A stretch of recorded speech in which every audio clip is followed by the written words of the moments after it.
Senador Giustiniani tiene la palabra.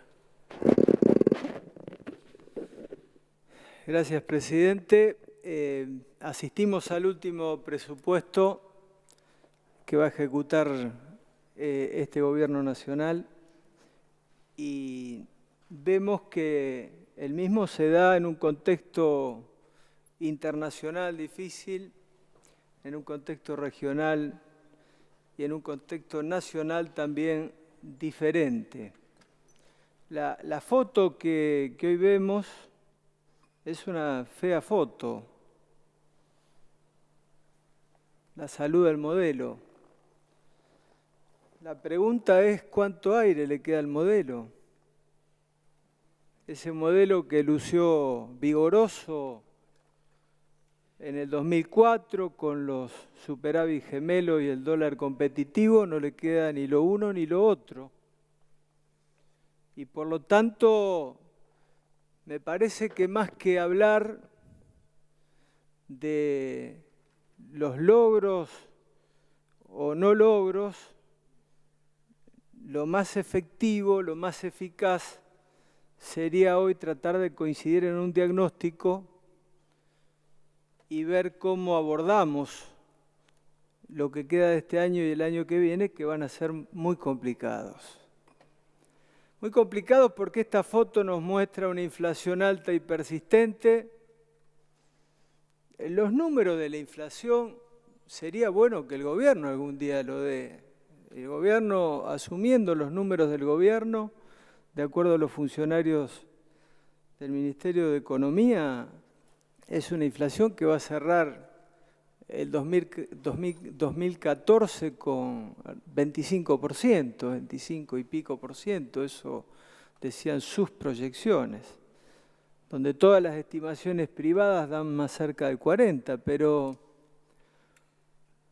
aún tomando los números del gobierno, y me voy a detener un poco en la inflación después, porque creo que es una de las cuestiones fundamentales, pero tenemos una inflación alta y persistente, nadie puede negar que es alta, podemos discutir cuánto de alta. Tenemos una caída del consumo en este año, una caída de la inversión, una caída de las exportaciones, una pérdida de reservas internacionales y un aumento del déficit fiscal, es decir, todo número para abajo. Hay un solo número para arriba, sí, y este está vinculado a la inflación, que es la recaudación fiscal. ¿Hubo reforma tributaria en estos 12 años del gobierno? No, no la hubo. La principal cuestión estructural, económica, de un país que quiere ser más justo es la reforma tributaria. No se discutió nunca la reforma tributaria en la República Argentina. Proyectos hay, proyectos hemos presentado. Quitar el IVA a los productos de la canasta básica de alimentos, gravar la renta financiera, en serio, no como lo que se grabó, que es prácticamente inexistente. Que paguen los que más tienen y los que más ganan en la República Argentina. Se habla siempre de la presión fiscal. La presión fiscal la tienen los pobres, que de cada 100 pesos que reciben por la asignación por hijos, 21 pesos se lo queda el Estado, se los da por un lado y se los quita por el otro a través del IVA. Y con una inflación que en los alimentos siempre está por encima, no sabemos cuánto, siempre por encima de la inflación promedio. Por eso es fundamental este debate. Y este debate que se da en el marco de un presupuesto en donde tendríamos que tener los fundamentos para saber si los objetivos que se están planteando se pueden cumplir. Me parece importante el debate planteado por el miembro informante al inicio como debate de política económica. De esto estamos hablando, de esto se ha hablado todo el día de hoy, con números, con fundamentos, para un lado, para el otro. Yo veo que se reiteran los que llevamos varios años acá, vemos varias cosas. En primer lugar, con tristeza que se ha devaluado el debate del presupuesto. Teníamos en otras oportunidades que había un debate del presupuesto, que venían las organizaciones sociales, venían los sindicatos, venían los rectores de las universidades, se discutía cuánto educación, por qué no, las demandas de salud, las ONG que planteaban en aspectos concretos de salud. Todo eso quedó absolutamente cancelado. Acá el vicio metodológico, lamentablemente, se ha extendido y se vota todo a libro cerrado. Y algunas cuestiones que significaron algunos avances, hoy incluso se plantean cuestiones graves, cuestiones serias. Este secretismo de la explotación de vaca muerta en el acuerdo con Chevron. Con el senador Berna, con el senador Morales, tenemos presentado proyectos para declarar la telefonía celular servicio público. Recibí varios mensajes hoy durante la tarde, algunos felicitación, otros, claro, hubo un anuncio del gobierno que parecía que se venía a dar lo que venimos tanto reclamando, que la telefonía celular sea servicio público. ¿Para qué?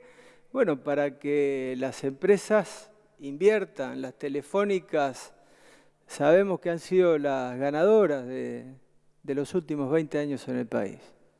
Están a la cabeza de todos los niveles de rentabilidad con sus balances. No cambió la naturaleza de los 5 primeros ganadores del producido económico en la República Argentina, que ha sido muy grande porque el país creció al 7, al 8, al 9%, la torta se agrandó muchísimo. Uno dice, bueno, ¿quién se apropió de la renta? Los bancos, las telefónicas, las petroleras, las mineras y el juego.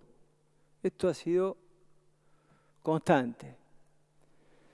Y resulta que la ley, bueno, va a venir la ley, la vamos a discutir, pero la ley que hoy se pone a conocimiento del país bajo el nombre de una Ley Nacional de Tecnología de la Información y las Comunicaciones Argentina Digital, TIC, tiene un punto fundamental, en su artículo 6, que es que las licenciatarias de Tecnología para la Información y las comunicaciones puedan brindar servicio de comunicación audiovisual, es decir, que deroga la limitación que tenía la Ley de Medios, aquel artículo famoso del proyecto original número 5, que prohibía a las telefónicas que puedan tener medio de comunicación. Ahora lo van a poder tener. Gigantesco negocio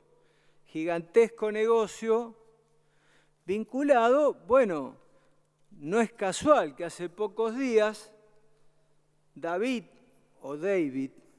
Martínez, raro pronunciarlo porque es David Martínez, es mexicano pero se lo pronuncian así. Sí, pero un buitre bueno. Este es un buitre bueno ahora. Sí, porque él tiene un fondo de inversión, buitre, que es Fintech Advisory, pero como está enfrentado con el otro sector del Grupo Clarín, es un buitre bueno. Y este buitre bueno se compró hace unos días el 17% de Telecom por 217 millones de dólares y ahora, casualmente, Telecom y Telefónica logran el triple play que no consiguieron con la Ley de Medios. Y aquello fue un debate fuerte con la oposición, con sectores de la oposición. Y el quitar el artículo 5 para no permitir que pudieran ingresar al negocio significó que muchos votáramos a favor de la Ley de Medios. Ahora se incluye este negocio gigantesco a David Martínez y a las telefónicas bajo el nombre de el Servicio Público para la Telefonía Celular. Lamentablemente no va a cumplir el objetivo planteado.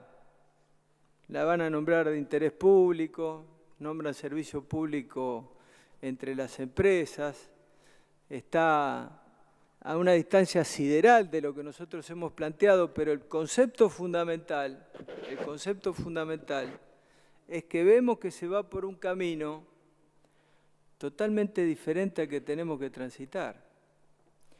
Este presupuesto, presidente, que estamos hoy abordando, estima pasar de un crecimiento de 0,05 a 2,8 del PBI y pasar de una inflación que, de acuerdo a los números oficiales, están en el 25, démosle la derecha a los números oficiales.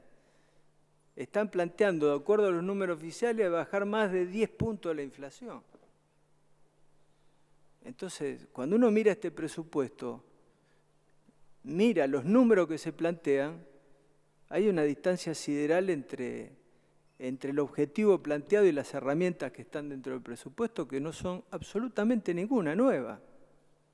La única cosa nueva de este presupuesto es que por primera vez el gobierno acepta que estamos en déficit fiscal. Lo único nuevo. Lo demás son herramientas que las acompañamos, consideramos positivo el Procrear, el Procreauto, pero como herramientas reales de volver a poner la maquinaria del consumo absolutamente insuficientes, son, no tienen escala y han demostrado y están demostrando que no reactivan la economía al nivel que se necesita. Entonces estamos dispuestos a dar el debate, estamos dispuestos a dar un debate desde la misma perspectiva que lo plantea el gobierno, desde el discurso. Porque en la realidad vemos un gobierno confundido, porque desde el discurso estamos de acuerdo con el consumo interno, estamos de acuerdo en no tomar las recetas neoliberales, pero arranca el año y el gobierno devalúa y sube las tasas de interés. Asume el nuevo director del Banco Central y sube las tasas de interés. ¿En qué estamos? ¿En qué quedamos? Sabemos que esto es recesivo y profundamente injusto desde el punto de vista de la distribución del ingreso.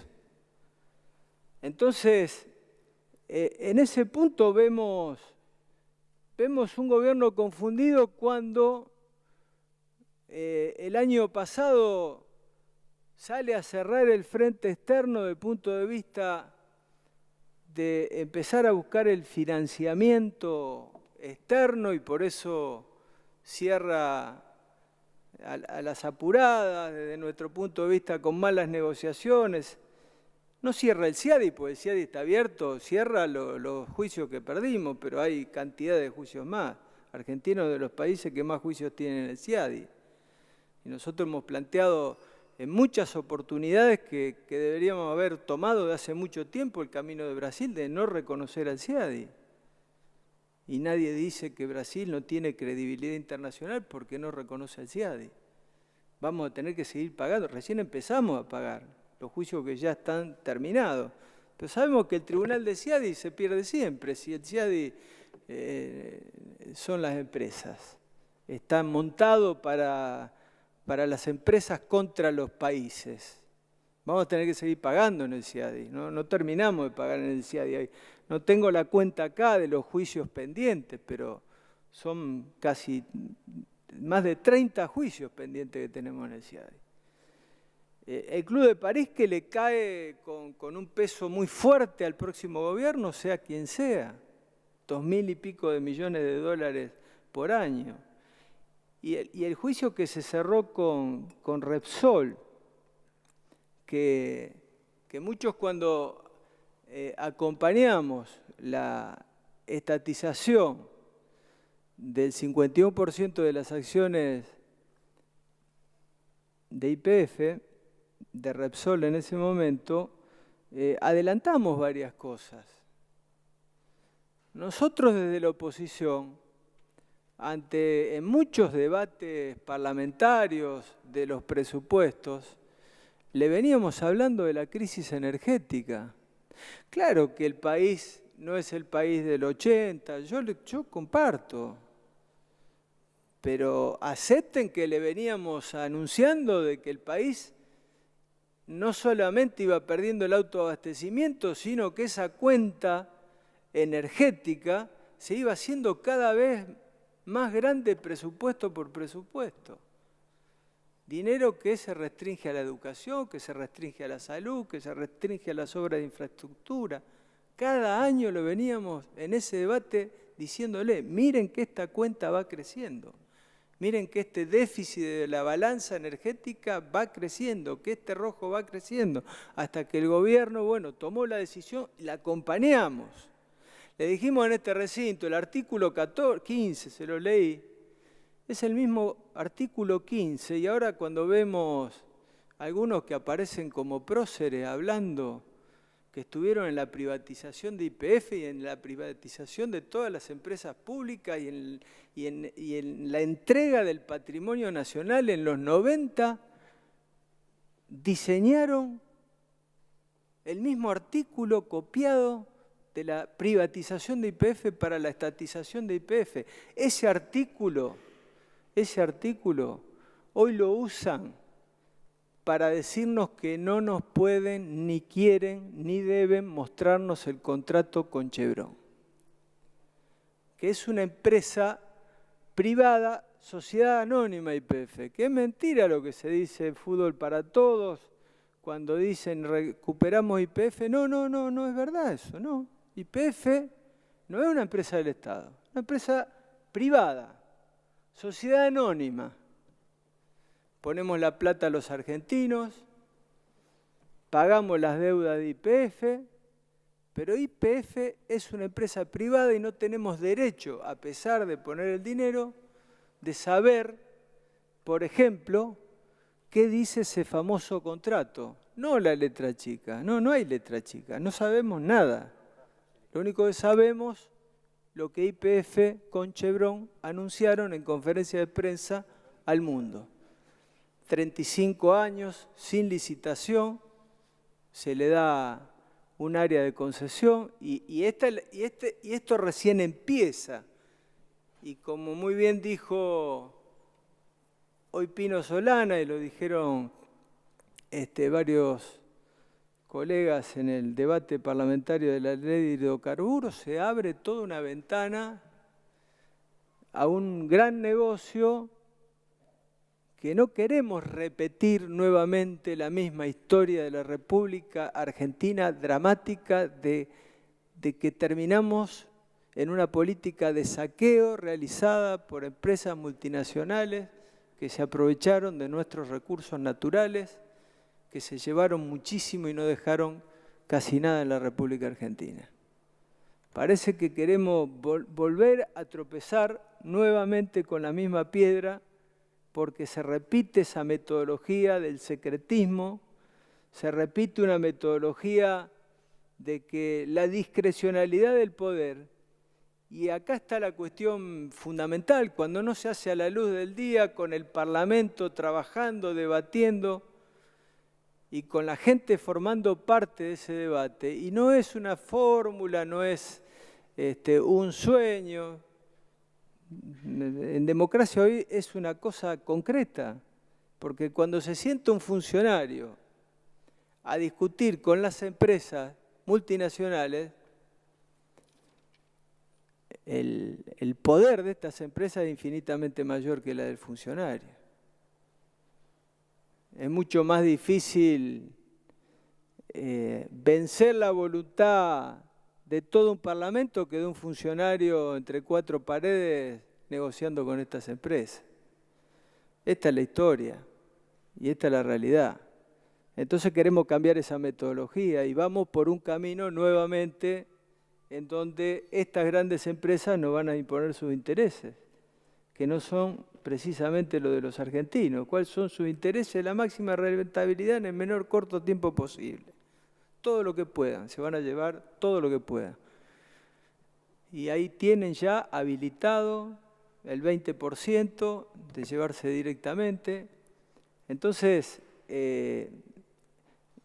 acá recién lo decía el senador preopinante, una empresa como YPF, que cuando discutimos la estatización del 51%, decíamos su valor, uno de sus valores importantes era de ser testigo en el mercado de las naftas. Pero ahora YPF es la que arrastra para arriba a Shell. Entonces, ¿se acuerdan los piquetes contra Shell? Y Aranguren, enemigo de la patria. ¿Y ahora quién es Galucho, el enemigo de la patria? Aquello era porque Shell aumentaba mucho. 7 veces aumentó YPF en el año. 45% recién, decía acá.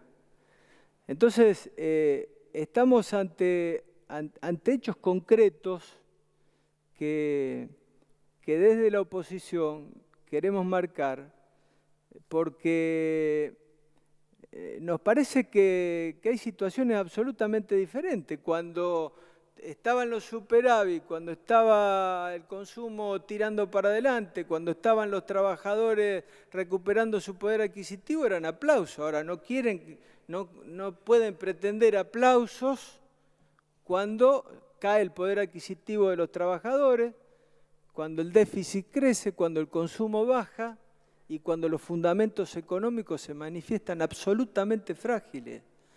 Sinceramente no nos convencieron los funcionarios de economía en las últimas veces que han estado en el Congreso Nacional.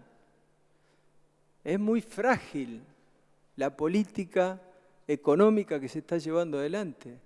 No la vemos sustentable en el tiempo. No vemos los fundamentos económicos sólidos que se estén llevando adelante y vemos que se sigue esquivando y balconeando temas centrales como el que planteamos, el de la reforma tributaria. Pero claro, una cosa es hacer la reforma tributaria cuando teníamos 4,5 de superávit fiscal y otra cosa es hacer la reforma tributaria cuando estamos en rojo. Es casi imposible hacer una reforma tributaria cuando se está casi en rojo. O las cuestiones fiscales son ver cómo tapamos ese déficit fiscal. Y quiero también decir 2 palabras respecto al tema de los subsidios. Nosotros no estamos en contra filosóficamente de los subsidios, nada que ver. Creemos en el rol del Estado de reasignación de los recursos. Por ahí viene la justicia social. No la da el mercado. No creemos en la mano invisible del mercado. La mano invisible del mercado que ha producido las grandes desigualdades en la historia, las grandes concentraciones de capitales financieros, que ha producido en el mundo estos cracks que hemos visto y que hacen hasta insustentable el mismo capitalismo. Entonces, ahora, sí hay subsidios cruzados en este momento de los ricos, de los pobres hacia los ricos.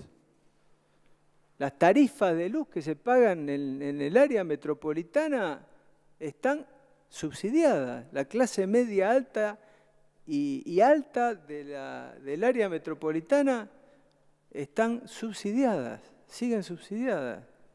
Con esa medida ridícula,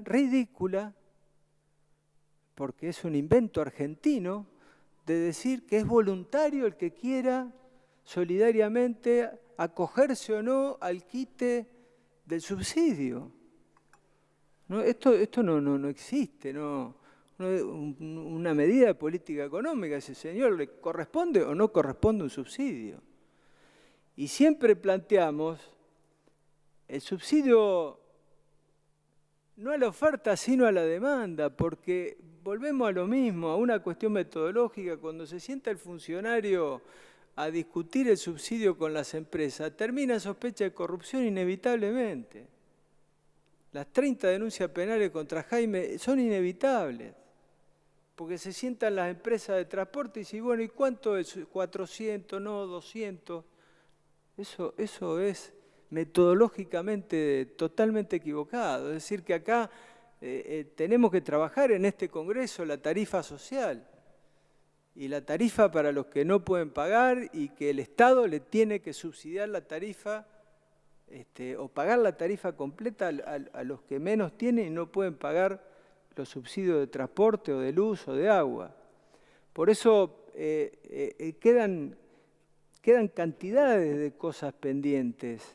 En el tema de los servicios públicos, una ley marco regulatoria de los servicios públicos, siempre el gobierno se ha negado a discutir, pero siempre por la misma cuestión metodológica de un manejo del poder que entendemos en la emergencia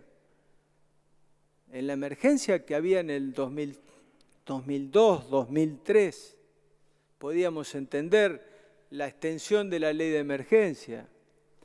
Hasta se puede entender quienes hemos tenido manejo del Estado, siempre existe la discrecionalidad.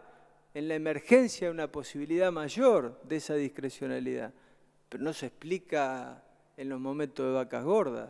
No se explica que este gobierno termine sus 12 años en emergencia. No se explica que en una realidad donde, de acuerdo al vaso medio lleno, al vaso medio vacío, no estamos al borde del abismo, no estamos en Alicia, el País de las Maravillas, pero estamos en una realidad en donde no tiene ningún fundamento metodológico que siga teniendo las delegaciones del jefe de gabinete como sigue teniendo, que significa un manejo patrimonial de los recursos públicos.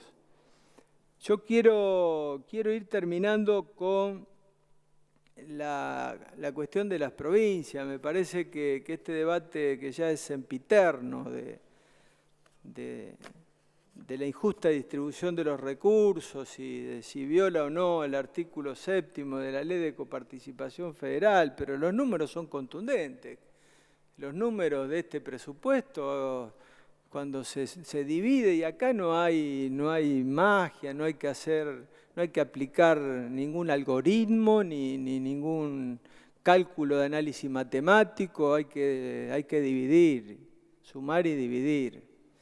Y eso da que el gobierno central se apropia del 75% de los recursos. Y eso da que solo le queda a la provincia el 25% de la torta. Y esto ha sido una realidad que ha ido en deterioro de la autonomía de las provincias, del país federal que existe como letra muerta en la Constitución Nacional, degradándose a lo largo de los años. Esta es la realidad.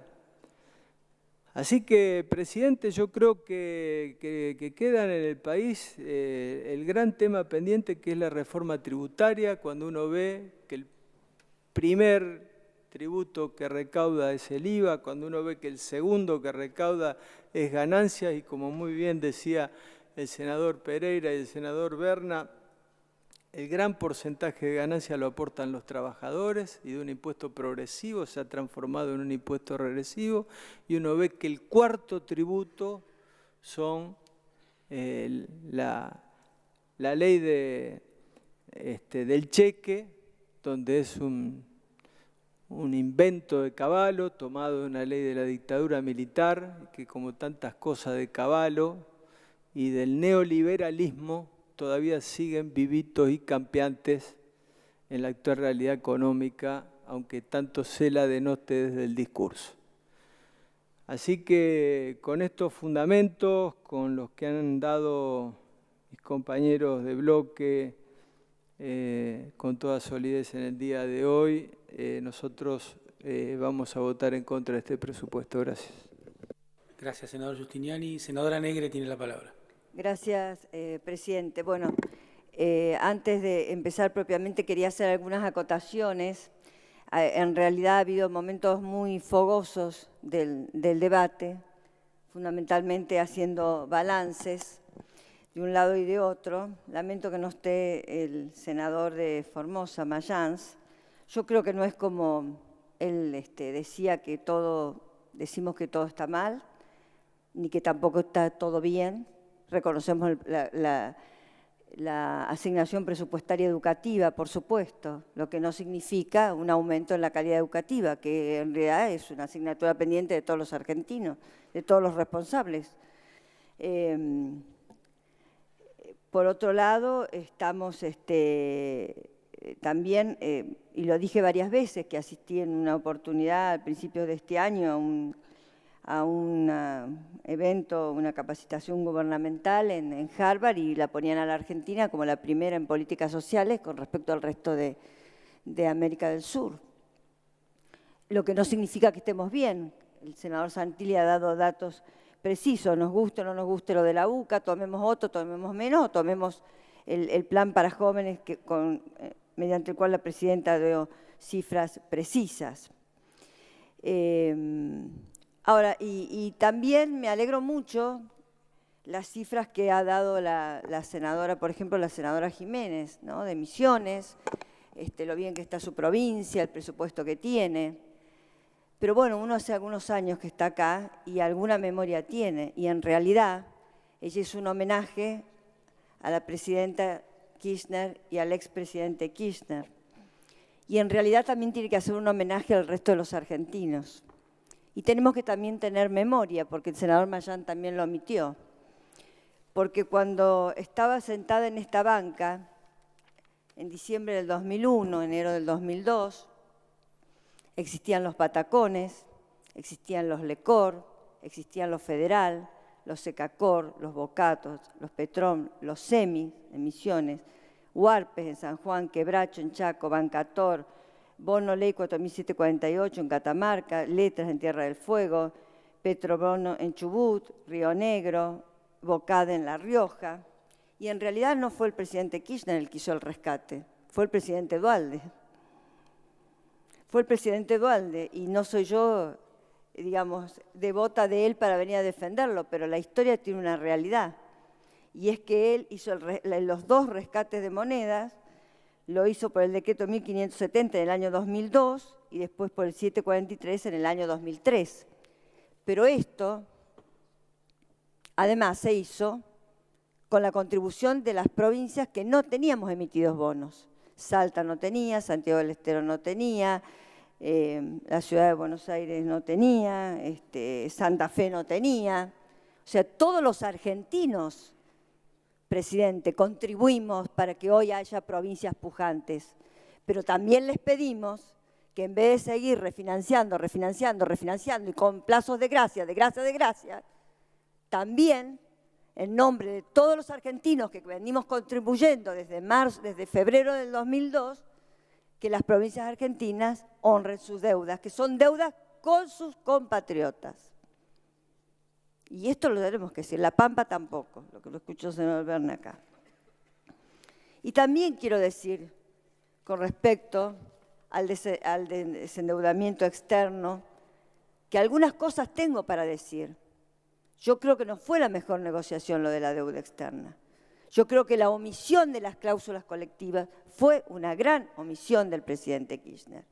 Y que todavía estamos esperando que se den las instrucciones para que la Procuraduría del Tesoro promueva las acciones de reparación de esa deuda ilegítima contraída y que el juez Ballestero enumeró en 472 casos, que si bien ha sido novada, la responsabilidad por deuda ilegítima de quienes la contrajeron es una responsabilidad patrimonial que no prescribe, y que todavía estamos esperando eso. Consecuentemente, no hay blancos y negros en un país. Hay grises, hay posiciones y hay debates democráticos, pero fundamentalmente hay memorias. Hay memorias y tiene que haber reconocimiento de las cosas buenas y de las cosas malas, como también en su momento cuando el presidente de la Rúa, yo recuerdo, estuve un año acá mientras era presidente de la Rúa, decía siempre que el presidente Menem le había dejado 5.000 millones nada más de reserva en el Banco Central. Entonces, como estamos hablando de balances, de décadas, ganada, perdida, perdida, ganada, blanco, negro, creo que tenemos que ser un poco más por ahí equilibrados en la valoración y tener memoria de las cosas buenas y malas que nos han ocurrido y de los que todos nosotros hemos sido partícipes de un lugar o desde otro. Pero la senadora por Catamarca hizo recién una evaluación literaria y bueno, y yo también quería comenzar con un relato literario, quería doblar la apuesta, porque yo creo que en realidad, y citándolo a Borges, este presupuesto es un presupuesto realmente de ficciones. Y en esas ficciones de Borges, me refiero a la Lotería de Babilonia, donde el pueblo que representaba, en este caso el Congreso, está representando realmente a los dictámenes del azar, la entrega a la vida, su esperanza, su terror pánico, pero no se le ocurre investigar sus leyes laberínticas ni las esferas giratorias que lo revelan. Así como en la Babilonia de Borges, bajo el influjo bienhechor de la compañía, nuestras costumbres están saturadas de azar. La compañía, con modestia divina, elude toda publicidad. Sus agentes, como es natural, son secretos. Las órdenes que imparte continuamente, quizás incesantemente, no difieren de las que prodigan los impostores. Como resultado de estos artificios, la Babilonia de Borges no es otra cosa que un infinito juego de azar. Y el presupuesto es un infinito juego de azar. Y quiero decir que además de que se está utilizando la ley de administración financiera, que no porque sea ley significa que sea constitucional, el presupuesto ha incorporado varios artículos expresamente para profundizar más la delegación legislativa. Y yo me pregunto cuál es la razón de ser. El senador Giustiniani hacía un razonamiento recién al respecto. Y yo quiero a lo mejor sobreabundar sobre eso, pero si tienen mayoría propia en este Congreso. Es más, el propio oficialismo hablaba, recién algunos de los senadores de mayoría, bueno, Mayán decía, nosotros no somos mayoría automática, y hacía una referencia a eso. Tiene mayoría propia. Estamos acá, estamos sentados, venimos a las comisiones, trabajamos todas las semanas. ¿Cuál es la necesidad de semejante delegación legislativa? ¿Cuál es la necesidad de transferir el mandato dado por nuestras provincias y los pueblos de nuestras provincias a favor del jefe de gabinete para manejar los recursos del Estado, la producción, el trabajo, el fruto de nuestro trabajo, los impuestos y la asignación de los gastos? ¿Cuál es la necesidad cuando el pueblo argentino en el 2011 les dio el 54% de los votos? Solo el exceso del poder, solo el ir por más, solo la suma del poder sobre el poder económico, como es el manejo discrecional, absolutamente discrecional del presupuesto. Un cheque en blanco, también lo mencionaron los senadores, es difícil ya ser innovativo a esta altura de la noche. Pero además un desconocimiento de ese tan vapuleado Pacto de Olivos del 94, que lo que se quería era reducir el presidencialismo y fortalecer las instituciones. El constituyente del 94 dijo eso, fortalezcamos el Congreso, creamos la figura del jefe de gabinete, que va a ser el nexo con el presidente de la Nación, y vamos a reducir el presidencialismo. Muy por el contrario, muy por el contrario. Nosotros hemos militado en contra siempre de las delegaciones legislativas y lo seguiremos haciendo. Como que también le digo al senador Mayans que esa apuesta que o todo o nada, o se aprueba lo que se hizo o no se aprueba, todo es mejorable. El accionar del hombre es mejorable, la obra del hombre es mejorable. Entonces se toma lo bueno y se mejora y se corrige lo errado. Nadie es perfecto. en una tarea de gobierno, en una tarea de administración, en una tarea de legislación. O sea que tampoco la otra posición extrema en ese sentido es la correcta.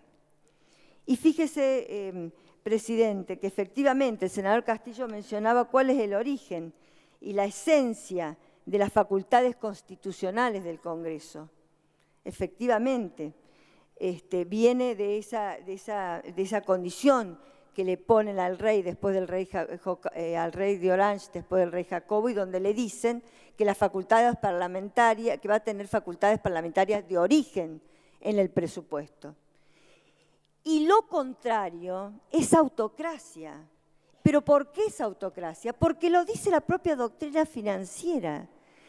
Lo dice la doctrina francesa que dice, aquellos que sostienen que el presupuesto se arma únicamente desde parte del Poder Ejecutivo, son los que tomaron la teoría alemana de Jelinek, donde no había democracia, y entonces el presidente solo era el que armaba el presupuesto.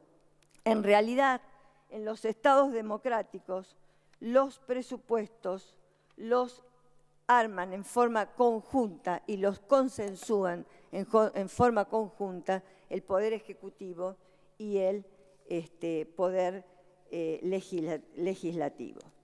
Y fíjese, presidente, que el artículo 75, inciso 8 de la Constitución Nacional, habla de fijar. Utiliza el término fijar. El término fijar en el lexo legislativo, la técnica legislativa dice que el término legal tiene que ser tan preciso como el matemático. No es estimar, creer, fijar el presupuesto, dice el artículo 75, inciso 8. Entonces, la modificación de la fijación de ese presupuesto tiene que ser por la misma vía, que es por la vía del Congreso de la Nación. No obstante esto, y no obstante la ley existente, que ya se ha mencionado reiteradamente y el que el senador Castillo mencionó y la leyó el artículo 37, en la ley de presupuesto tenemos el artículo 8 con delegación, el artículo 9 con delegación, el artículo 16 con delegación, el artículo 27 con delegación, el artículo 32 con delegación, el artículo 33 con delegación. En una palabra, hay delegación para reasignar, para reajustar, para reestructurar.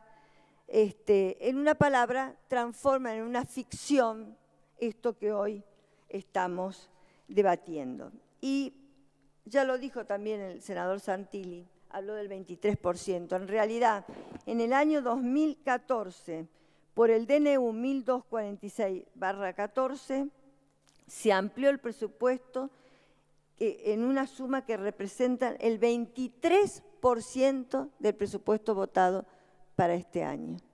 O sea, un cuarto del presupuesto lo ha manejado absolutamente el jefe de gabinete.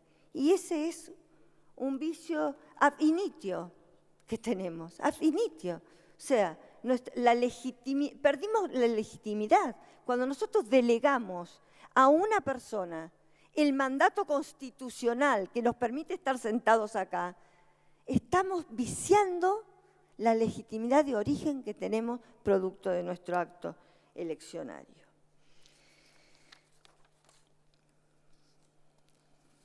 Le pido una interrupción al senador por San Sí. Luis, senadora. Sí, cómo no, el senador Pérsico, con mucho gusto. Gracias, senador Pérsico. Gracias, senadora, gracias, presidente. No, yo escucho con asombro las palabras de la senadora, porque me toca trabajar en conjunto con el bloque Frente para la Victoria en la Cámara de Diputados de San Luis. Es impresionante la delegación que hay en mi provincia de autoridad del gobierno, a tal punto que hay un artículo que le permite movilizar el 100% del presupuesto. Y hay años que se ha llegado a cambiar el 40% del presupuesto. Se preveía hacer hospitales y se hacía, por ejemplo, un circuito para autos, ¿no? Entonces, a mí me parece bárbaro que hable así la senadora, pero a mí me gustaría que lo hiciera con autoridad moral, porque realmente cómo funciona la delegación de poderes en el gobierno que ella acompaña hace 30 años, a tal punto, por ejemplo, que la Cámara de Diputados, todas las presidencias de todas las comisiones las maneja el oficialismo, todo, el 100%. no se ha tratado hemos presentado un proyecto, por ejemplo, de boleto estudiantil gratuito, de blanqueo laboral, importantísimo, no se ha tratado un solo proyecto de la oposición en todo el año en la Cámara de Diputados de San Luis. Entonces, yo, ya que tiene tanta teoría y tanta filosofía y poesía, yo le pido que se la transmita al gobierno de San Luis, porque la verdad que es lamentable que en este país acá se diga una cosa y allá se haga otra. Por ejemplo, los intendentes de San Luis, en la coparticipación nacional, que hoy nosotros tenemos 9.000 millones en este presupuesto prácticamente para San Luis, tiene una ley que dice que el 50% de esa coparticipación se le queda al gobierno, y el otro 50% le da el 20%, que sería el 10%. Pero a su vez del 20 le saca el 4 para un fondo provincial y le termina dando el 6% del presupuesto a los intendentes. No los dejan gobernar. Realmente es increíble. Entonces, cuando yo escucho a los senadores de mi provincia hablar con esta filosofía política y esta altura democrática en San Luis, y veo que no la aplico, no puedo menos que pedirle una introducción y decirle, por favor, ya que saben tanto y conocen tanto, aplíquenlo en mi provincia, porque también me gusta vivir en democracia y me gusta que nuestro pueblo sea feliz. Muchas gracias por la introducción. Gracias, senador. Gracias, senadora. Sí, gracias, senador Pérsico. Tengo autoridad moral porque nunca lo voté. Supongo que el bloque suyo en San Luis estará votando igual que vota usted acá. Yo nunca fui legisladora provincial, no tuve ese honor, no me lo dio mi provincia ese honor, así que nunca he votado una delegación legislativa, pero me comprometo a hablar con el gobernador en ese sentido para que el próximo presupuesto no haya delegación. Lo que no comparto, por supuesto, es lo de las intendencias. Pero la tengo la autoridad moral, no se haga ningún problema, la tengo. Revise todas mis votaciones desde marzo del 2001 acá y pregúntele si no al senador Morales o a los que estaban en marzo del 2001. Yo le di la interrupción y lo respeté. Por favor, senador Pérsico. Le di la interrupción, lo respeté. Adelante, senadora. Me va a permitir leer, porque es muy claro lo que dice un referente del derecho financiero con respecto a esto. Dice, la influencia ejercida por el pensamiento jurídico francés, especialmente a través de las obras de Gess y de Duguit, ha tenido por efecto generalizar ciertos conceptos erróneos sobre el presupuesto, acogidos sin mayor análisis por la mayoría de los autores. Así es, en efecto.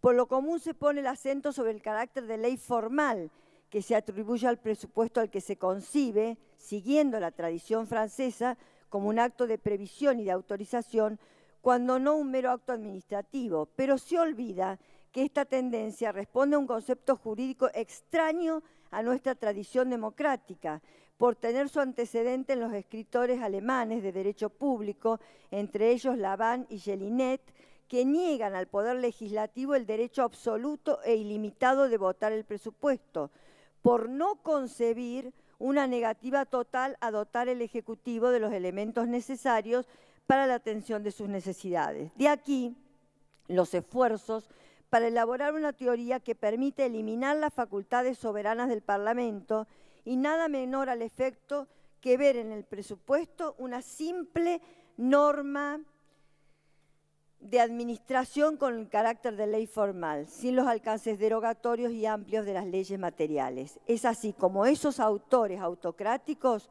procuran escamotear los derechos más importantes de las representaciones nacionales y al propio tiempo también de sus representados. Dicho esto, presidente, quiero entrar a una especie de balance de lo que acá se ha hablado, pero voy a dejar de lado ya de todo lo que se ha hablado. Y el balance que quiero hacer es respecto de determinados rubros. ¿Cómo es el presupuesto que cierra esta década y cómo es el presupuesto que la inició? En el año 2004 teníamos un presupuesto de 25.572 millones de dólares. Hoy, en el 2015, el presupuesto estimado para gastos es de 132.448 millones de dólares. O sea que el presupuesto, como además acá se ha dicho, se multiplicó por 5 en términos reales desde el año 204, un crecimiento del 418%. Entonces, el Gobierno Nacional, en términos reales, tiene 5 veces más que el presupuesto que tenía hace 10 años. Ahora, muy bien, estos 5 veces más, ¿se ha volcado realmente algunos índices y rubros. Bueno, acá se habló, por ejemplo, del déficit habitacional y se hablaron de las viviendas. Pues en este periodo el 25% de los hogares se ha mantenido con déficit habitacional.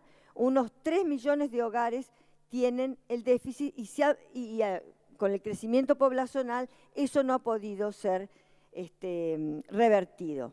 Una vivienda hoy por el FONAVI sale 240.000 pesos.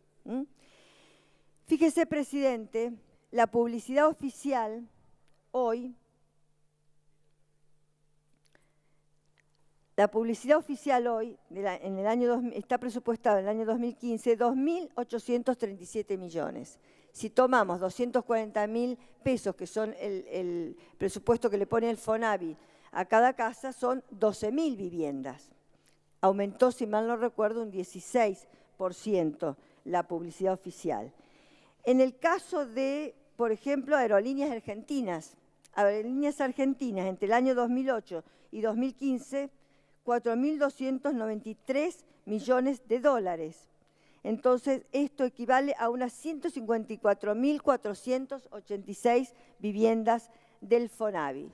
San Luis, en su presupuesto, le dedica el 15% de su presupuesto a las viviendas. Una casa cada 4 casas por día.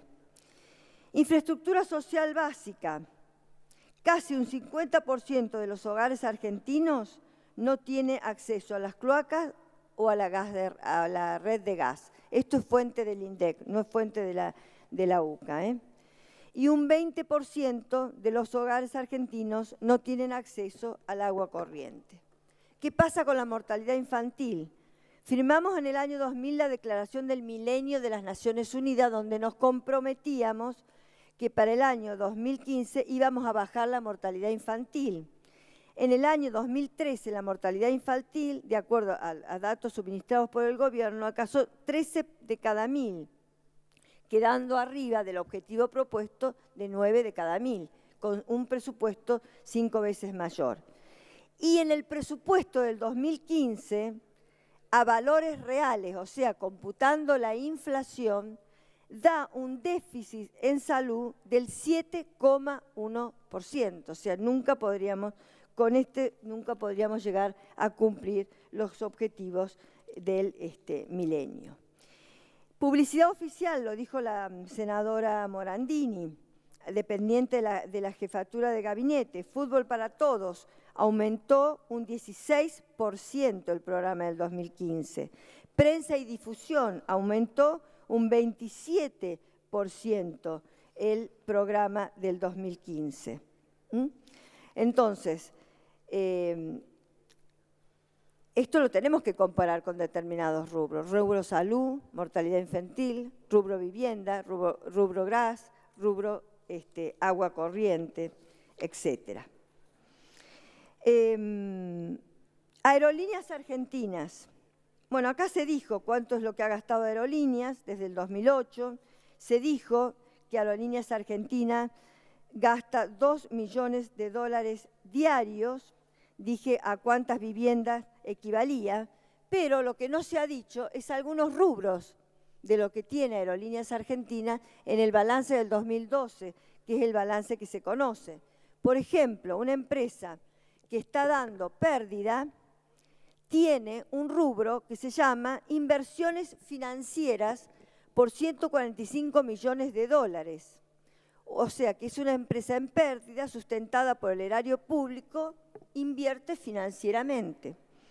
También tiene un rubro en el balance de intangibles de 8 millones de dólares, que no sabemos quién es. Entre el 2009 y el 2012 se agregaron 132 millones de pesos en otros créditos en el balance sin identificar. Entre el 2010 y el 2012 se sumaron deuda por pasajes sin utilizar por 198 millones de dólares, que no sé qué significa pasajes sin utilizar. Y desde el 2009 al 2014 se condonaron para Aerolíneas Argentinas impuestos de 800 millones de dólares, que como lo venimos diciendo siempre, más lo que dijo el senador Berna hace un rato, son todos impuestos coparticipables. Vamos al tema de las provincias. En realidad, acá se dijo claramente, lo dijo el senador Giustiniani, 25,8%, lo aclaró el miembro también informante de nuestro bloque. Nosotros, San Luis fue la única provincia que no renunció al 34% de base, ¿verdad? Ahora, si queremos dejar de lado, porque ya sé cuál va a ser el argumento del miembro informante del oficialismo, porque lo repite siempre, yo digo, a mi provincia que no renunciamos al Pacto Federal en el 2002, que no renunciamos al 34%, tampoco a nosotros nos viene el 34%. Y el valor real de coparticipación hoy distribuido entre todas las provincias es, como se ha dicho acá reiteradamente, el 25,8%. Y pongo mi provincia de ejemplo porque en realidad no responde a esa renuncia. Esto incluyendo las contribuciones de la seguridad social, sobre lo que me sé discutir mucho con el senador Pérsico. Entonces, para no discutir más, ahora se lo incorporé, senador, como usted siempre me dice que lo incorpore. Quería referirme a otro tema que tiene que ver con las provincias. Y es lo referido a la deuda, al acuerdo Nación-Provincias con aquellas provincias que no reprogramamos deuda, que son las provincias de Santiago del Estero, la de Santa Fe, la ciudad de Buenos Aires, Santa Cruz y San Luis. Nosotros que no reprogramamos deuda y que se nos tiene que dar un reconocimiento anual por la ley 25.570, que ratificó el artículo 11 del Acuerdo Nación-Provincias, desde el año 2013 que venimos con los rubros sin actualizar. Presupuestos 2013, presupuesto 2014, presupuesto 2015. Entonces, estos montos, con un 40% de inflación solo de este año, imagínense más el 2013 y más lo que viene del año que viene, están absolutamente a montos históricos. O sea que no solamente que no se nos cumple, en el caso de San Luis con el 34%, sino que además lo que es producto de esta ley tampoco se nos actualiza, sino que se está moviendo a valores nominales. Y los fondos discrecionales, ¿para qué le voy a decir? Lo dijo acá el senador Santilli, pero la verdad que nosotros, por ejemplo, yo estaba mirando, por ejemplo, con la provincia, bueno, no quiero compararme con otras provincias, no me quiero comparar. Yo solo digo que no hay ninguno por abajo de 1.000 en los fondos discrecionales. Y San Luis tiene 370, la única. Después siguen las de 1.000, 1.044, que son 2 o 3, y de ahí para arriba, y hay provincias, bueno, que llegan a las sumas que acá se han dado y que yo ni quiero mencionar, pero estos son las transferencias discrecionales. Esto dado por la AGN y además por unanimidad, como lo aclaró el presidente, el doctor Despuy, que este dictamen que nos ponían a consideración estaba votado por unanimidad, 371 millones. Hay otro tema también, por ejemplo, de las viviendas, techo digno. San Luis, entre techo digno y mejor vivir, yo lo escuchaba recién al senador de La Pampa, que hablaba de como de 800 millones, 1.000 y pico de millones actualizados a valores reales, etcétera, lo que le estaba reclamando el gobernador. Y bueno, y nosotros tenemos solo 32,9 millones en total para los dos programas. Hay otro tema, presidente, que la verdad que yo sobre esto me había olvidado de reclamar algunos años, porque me había cansado de reclamar, pero vuelvo sobre esto porque quiero que esto me parece que lo tenemos que hacer todos, oficialismo y oposición.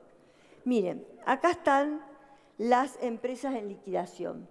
Ustedes saben que hay empresas en liquidación desde el año 92 que están incorporadas al presupuesto. Y yo digo, ¿qué estamos haciendo con esto?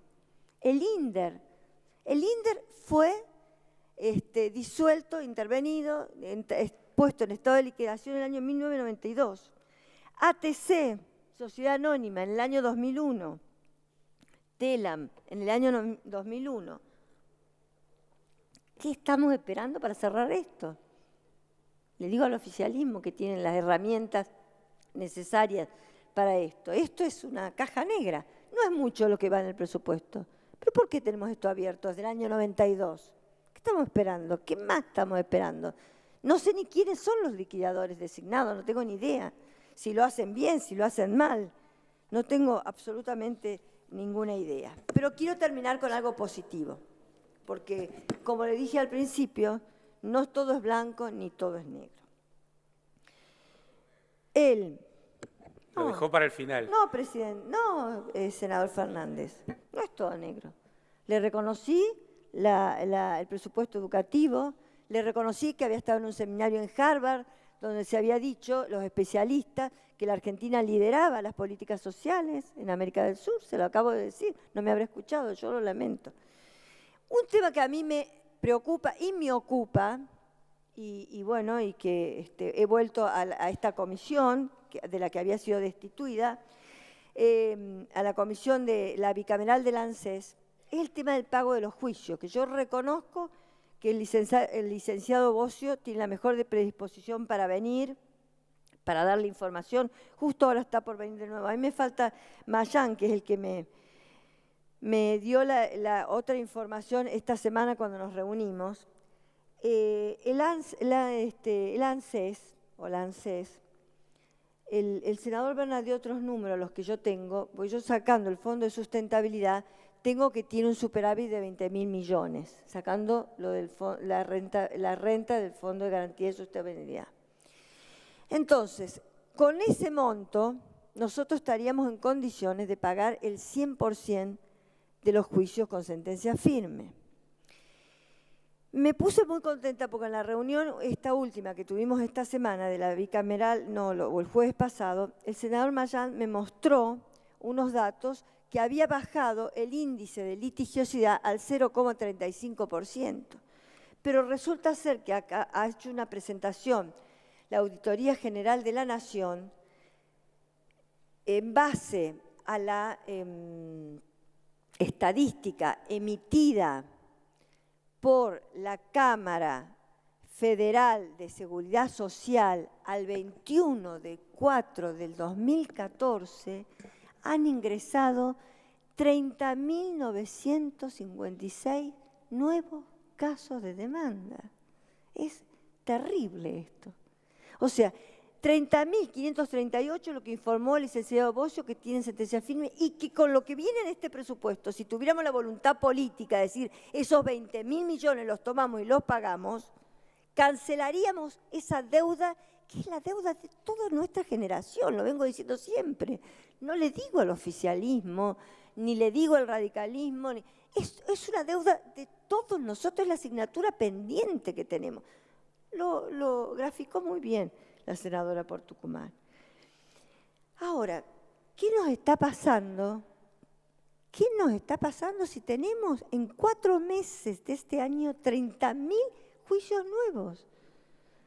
Yo he dicho y he presentado un proyecto de ley, y lo vuelvo a decir, y lo digo cada vez que hablo de esto, que nosotros tenemos que tomar la gran decisión de pagar esto. O se paga con ese efectivo superávit, que es lo que creo que hay que hacer, o se emite un bono, porque si lo emitimos para pagarle al CIADI, para pagarle a Repsol, para pagarle ya no me acuerdo a quién más le pagamos, ¿a quién? Al Club de París, tenemos que emitir un bono y pagarle a nuestros jubilados y pensionados que tienen juicio, porque si se mueren, vienen los herederos. No es que la plata le queda para el Estado Nacional, no le queda, no nos equivoquemos. Hay un montón de juicios sucesorios promovidos nada más que para cobrar estos juicios. Entonces tomemos la decisión, se lo traslado al oficialismo. Yo he presentado un proyecto de ley y seguramente habrá otros. Lo he hablado también con la senadora por Formosa cuando estuvimos en la OIT, estuvimos hablando de este tema. Hay que tomar la decisión. Ahora, lo que sí me preocupa muchísimo es este nuevo índice de litigiosidad. Ya entonces, ¿qué nos está pasando? ¿Hay más casos Badaro o hay una industria del juicio? Bueno, eso queda pendiente, pero para investigar o para charlarlo con el licenciado Bossio en la próxima reunión. Pero quiero terminar con esto. No, es auspicioso, sí, es auspicioso que con el superávit del ANSES podamos hoy hacer frente a las 30.598 sentencias firmes que tenemos para pagar. No compartimos este presupuesto, presidente, no lo compartimos. El miembro informante ha dado los datos técnicos necesarios y por eso desde el peronismo federal vamos a votarlo negativamente. Gracias, presidente. Muchas gracias, senadora Negre.